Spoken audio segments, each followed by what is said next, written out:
একদিন কলা, নারকেল ও তাল একসাথে বসে বসে গল্প করছিল।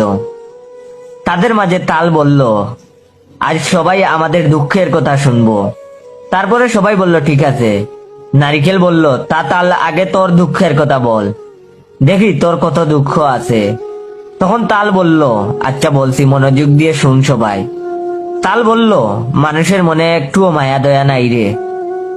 মানুষ আমার এমন ভাবে চিপে চিপে খায়, তবুও তাদের মন ভরে না।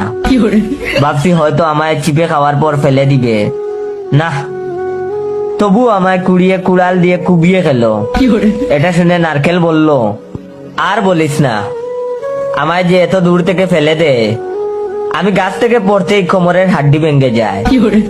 এরপরে খান ধরে তুলে নিয়ে আমায় আষাঢ় দিয়ে মাথা ফাটিয়ে খায়। তো এবার কলার পালা।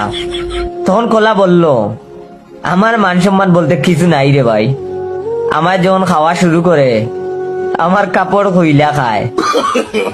no, no, no, no.